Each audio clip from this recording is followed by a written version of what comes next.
Welcome to FinCyber Today. I'm Elizabeth Heathfield, Chief Communications Officer at FS-ISAC.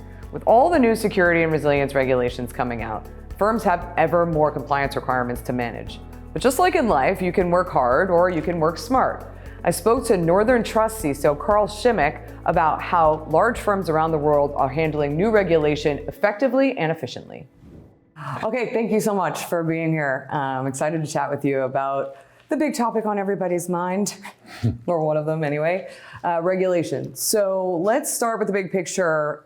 What are the big pieces of regulation that the large financial institutions are looking at right now? Sure, yeah, so for cybersecurity, resiliency, InfoSec, BCPDR, all those topics, very active environment right now from the regulators globally. So I think all the regulators want to play a part. They all want to have, kind of their voice heard. And so all of them are kind of putting out various pieces, some in coordination with each other, as we're finding in the US. I think some of the FFIC regulators are doing a good job of coordinating, and others not so much. And sort of, there's a little bit of an arms race going on in that space. So a lot of the concerns on people's minds these days are, how do we kind of deal with all these different regimes, especially as more and more of the FS-ISAC members and some of the big banks are operating in multiple jurisdictions, multiple locales. So kind of some of the big ones right now, obviously in the US, we've got, NSD 22, which is really, I would say, more of like DHS putting out their stamp on trying to understand critical infrastructure within the US. So DORA in the EU, and then also MAS and HKMA have also been very active. So, a lot of components and a lot of bleed over between different topics. So within all these different pieces of regulation, what are the key areas of focus that the sector is really like zeroing in on as stuff that they need to act on? Sure. So I'd probably start data protection first and foremost. And that's very much for security. Okay, how are we going to secure the data? How are we going to provide oversight on it? And a lot of that then is in partnership with, in many cases, new functions for companies around data governance. So how are we making sure that our users, our third parties, our key partners understand how we want to categorize our data? What is sensitive, non-sensitive? What is PII? And some of those definitions of, they're coming together, or they've come together over the past few years. And then with that tagging, now we can start to really put in data protection policies of, okay, what should leave the firm? What should not leave the firm? What do I want to share with some vendors and not with other vendors? And then how can I evaluate their security programs based on what they're allowed to hold? So a lot of it comes down to like really the basics of, what do I know? What do I have? How do I tag it? And then we can partner up well with the rest of the company in regards to securing it. Some of the areas, resilience. And look, we've always had resiliency for, after 9/11, Y2K. It's always been a concern for the financial services industry of like, how do we maintain operations through really any type of situation that's out there? But I think what we've seen is expectations are rising to the point where I think in some cases they expect absolutely no impacts under any situation, which is, just not reasonable. I mean, there will always be things that could take us out of the market for a period of time, but we want to lessen that as much as possible. So some of the things we're seeing from regulatory standpoint are not just like, what are your systems, but how do the systems interact with each other? What are dependencies? What are the dependencies with third parties? What are the data flows? And trying to map that out now across the different businesses. So kind of, what are our most important businesses? What are the systems that support it? What's the data and the third parties? And then once we understand that, again, like reference data, it then allows us to say, okay, we want to secure it in this way for these parameters, this amount of, return to your RTOs, your RPOs, but then we can kind of build to those requirements. It's a lot of work. And I would imagine that a lot of this was already in process anyway, versus some of it that now has to be done because it's being regulatorily mandated. So what would you say is the split there? Yeah. I mean, we were going to do a lot of this anyway. I think it did in some ways accelerate what we were going to go do. A lot of it falls into modernization. So cloud, preparing for AI usage. We have to understand ourselves better. And also we're seeing the pressure from clients and key partners as well. Look, we put a lot of pressure on our third parties. In many cases, we are third parties to others within the industry, or we're counterparties, and so we have to be able to support really a much more resilient, high expectation environment. And also just, as technology evolves, the days of, being like, well, it didn't work, I'm going to reboot it a bunch of times. Like, people don't want that anymore. They want it to be up all the time, usable on their phones, in their offices, whatever the case might be. Right. And the technology is coming along to where I think, more and more we can provide that resiliency and that uptime. It's just kind of now building to it. But the regulators, I think, as long as they're coordinated and I think working together on common approaches, it in many ways can be a tailwind for us and give us that little extra push we need occasionally for budgets or other kinds of things. But I think, we've always taken trust as an important part of what we do as an industry, and this is a part of that. Yeah. Especially with resilience, but also I would imagine with data protection, it goes across a lot of different areas of the company. So what are the organizational challenges that you face in actually making sure all of this happens, and then also making sure all of it happens by a particular time if there's a deadline for it? Yeah, no, you bring up a really good point. And I think this is really the evolution of I think, for the CISO role, for security, and a lot of the other topics we talked about is, in the past, you could kind of go in your corner, do your thing, set up your detections and protections, and it was all really in your security tools. And now, as we're looking at the data that's controlled by the business and enabled by technology, services that are developed by application owners who sit in other parts of technology, but that support a business, we all have to partner up. And we've, I think, my counterparts and myself, being new to Northern Trust as an example, really have made the point of this is, cybersecurity, resilience. These are business risks. They have to be handled at a corporate level. We need partnership from the entire firm to accomplish those goals. And then really we can be maybe in some ways kind of the facilitator of it or the coordinator or maybe the lead, but we have to bring really the whole firm with us on these things because we all have to work together to really kind of produce that type of an outcome. And it's complicated, and that's really what makes it a challenge, and at times can be very difficult. But I think we're kind of getting that message out there to the rest of the industry and to our business partners. And are you seeing a change, especially in how C-suite management and boards are involved in these discussions in a way that they maybe weren't a few years ago? Oh yeah, definitely from the top of the house on down, they are all very involved. And again, this is where kind of the regulatory awareness and maybe in some cases pressure is beneficial, because if the regulators are coming in and asking about it, then naturally the board, the CEO, your business presidents, they're wanting to start to ask the question, well, in some cases, who handles that for us? What do they need? Do you have everything you need to go do this?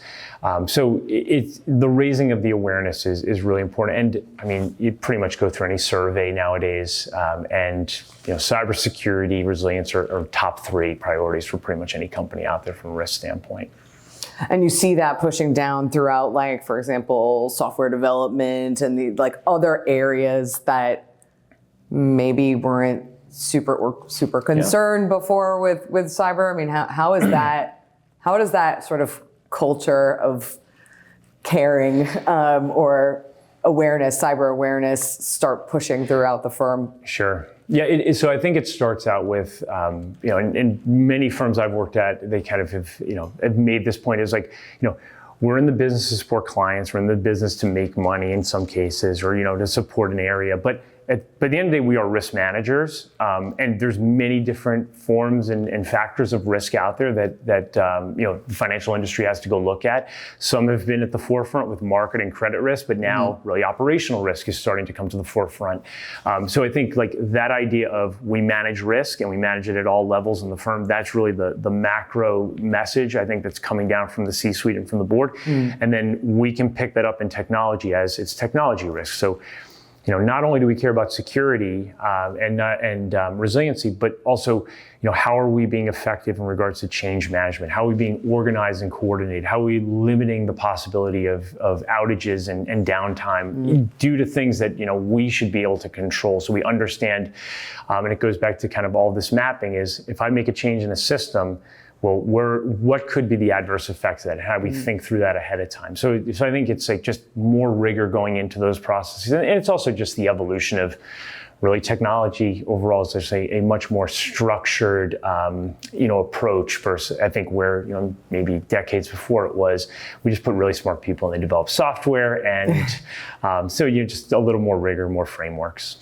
How are you as a CISO thinking about resilience that's not necessarily cyber resilience, and how do you interact with other, I don't know if resilience is under you or separate or whatever, but how do you think about it now, given the regulatory demands and the demand from the top, et cetera? Yeah, so for me, I partner up with our infrastructure teams and they run our resiliency practice. But to your point, for some CISOs, they are responsible for business continuity and disaster recovery and really own all of it at the end of the day. It's very much they're very similar in that, look, in security, we are trying to prevent any type of an event or an impact or an incident. And in the same way, technology is trying to do that through like really good practices and rigor and preparation. They want to prevent incidents and events. So you have kind of just two different approaches. One is, I didn't mean to make this bad thing happen, but it occurred. Mm-hmm. And here we are trying to keep somebody, either insider or outsider from doing something malicious. But at the end of the day, the end point is you've caused a business outage, or something is unavailable, or we've lost some data, and so we're all trying to prevent much the same thing. It's just coming at it from kind of two different areas. But while we do we do have like a malicious adversary on one side dreaming up all kinds of ways they may be able to exploit a vulnerability in our systems. On the same side we have just human nature of like, well, I didn't think that human would do something like that, and how can I prevent it? How can I put some guardrails in place to kind of either give them a checklist or do some preventative measure? But at the end of the day, it's we're all trying to prevent the same thing.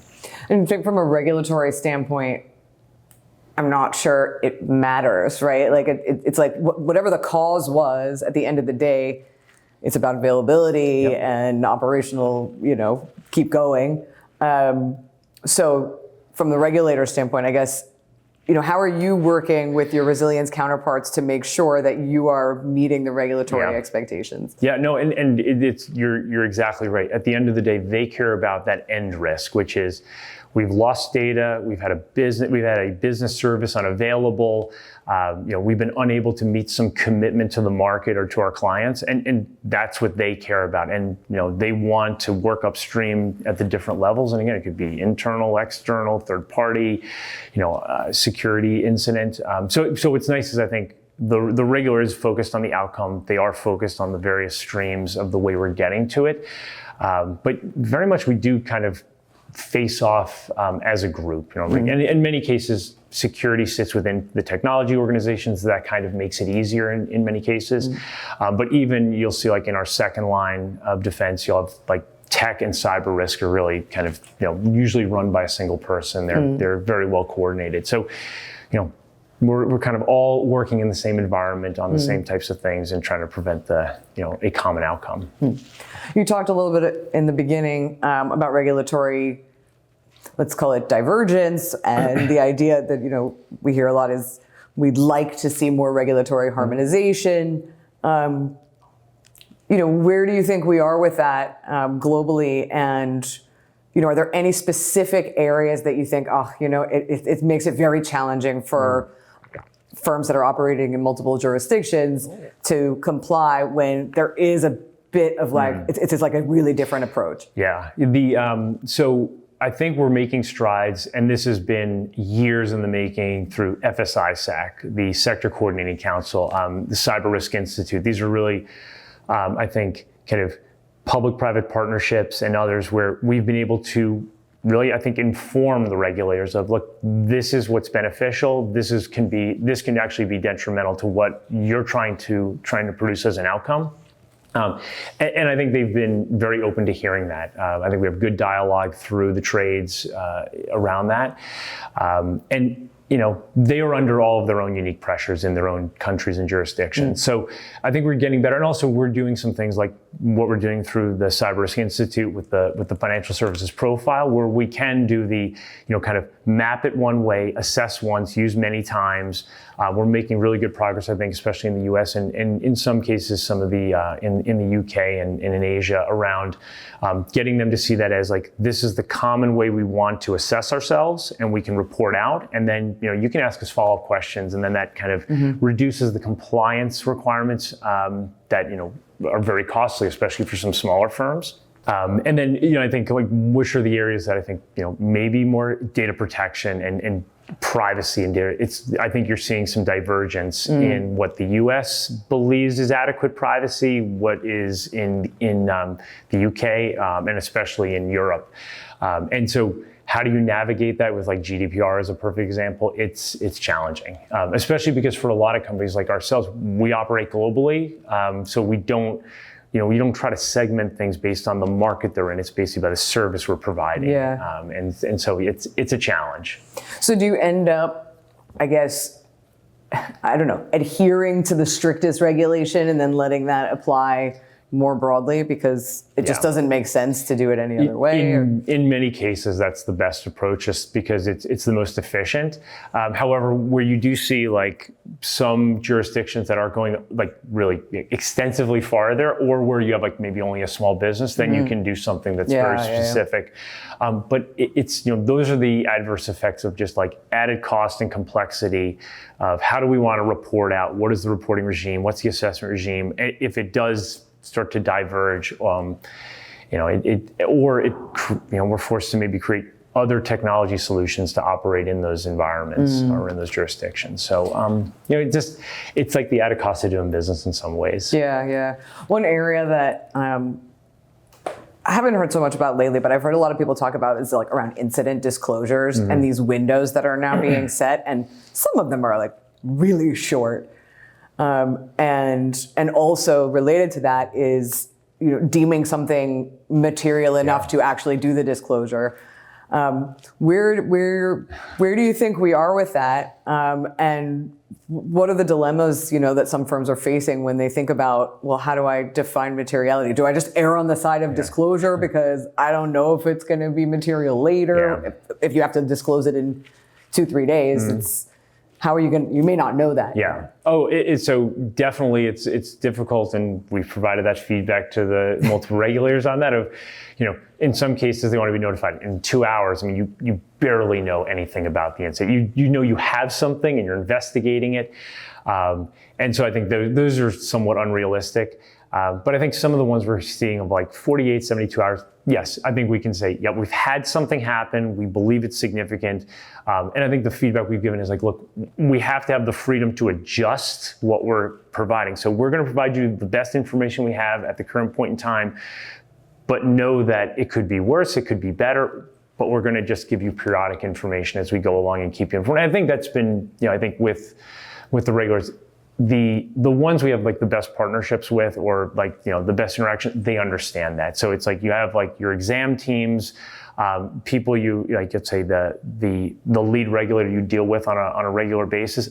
That's a relationship you've built. They understand, you understand your business, how complex it can be, maybe in some cases the complexity of the area that's affected, and how easy it is to provide that information. But like, for example, like third-party breaches, it can go months before we really even, let's say, hear anything beyond our third party had an incident that impacted your data.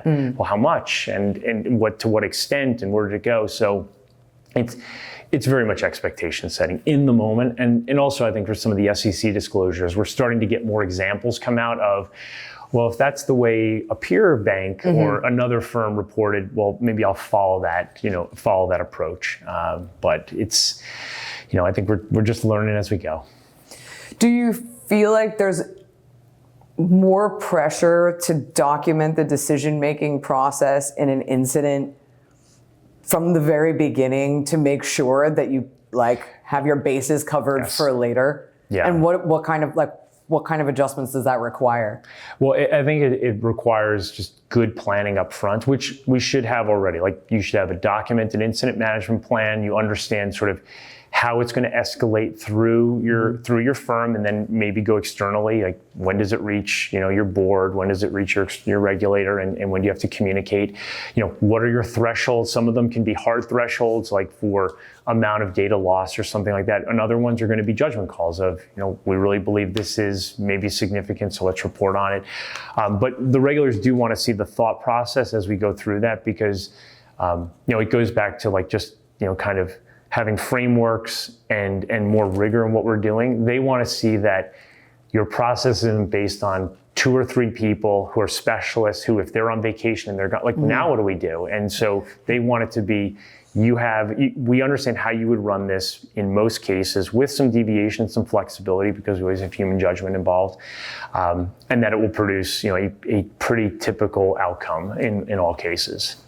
What would you say are the kind of high-level regulatory trends, if you will, moving forward? Like, what haven't we yet seen regulation on that we might? Obviously, AI is coming, right, in Europe and probably, I think, in California, right? So there's AI coming.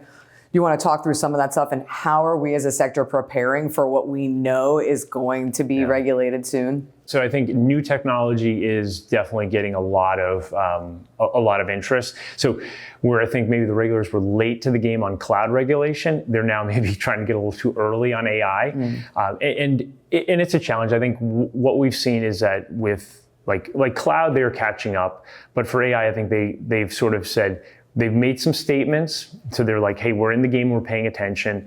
They are very much pointing to, I think, a lot of the normal, like the existing structures we have. So for example, like in AI is like, do you have model risk management? Do you have data governance and data protection?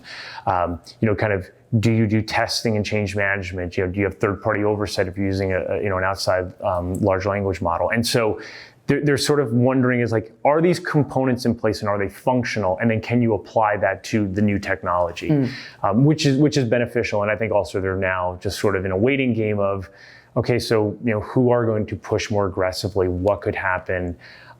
Because I think for a lot of us, we don't, it's new. Like, we're learning it along the way. We're experimenting. Like, we visited with Microsoft, and even for them, they're like, these are our experts. And in many cases, those people are like, yeah, I'm an expert, but like, this is all so new. Yeah. They don't even really understand how it all works. So, so I think giving us the freedom to do some pilots, to kind of stay within our risk appetite is important, and then just kind of see how it evolves. But yeah, I think the regulators want to be proactive to really do safety and soundness.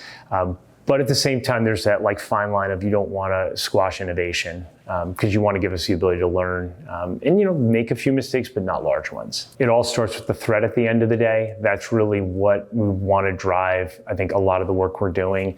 The regulators, again, they're operating from a safety and soundness standpoint, and being compliant with what they're setting as a baseline is very much table stakes. We have to understand that they're putting out what's really best, not only for us as an industry, but a lot of times for our partners, so that we kind of all understand sort of, this is what it takes to play in this game. This is the expectations. We all want to meet them. They're very helpful in many ways. Like when they do in some ways, their horizontal exams are helpful, because they'll help instruct us and communicate, okay, so that's what's best out there. So there is that ability to do some sharing of, kind of what's going on and how are we approaching different problems. And then also highlighting areas of interest for them so that we can prepare and be ready for that. But at the end of the day, it's really always about risk management, threat management. That's our foundation. We want to make sure that we're not being compliance driven, but we are really reducing the risk and addressing the threats that are out there, especially as they evolve. Because we have to be dynamic and adaptable in what we do. We have to be able to respond to changes in reg, changes in threat, changes in risk, and then also changes in our business models. So there's a lot going on to kind of keep us moving and keep us innovating. So exciting times. Yep. Thank you so much. I really appreciate the conversation. No, thank you. All right.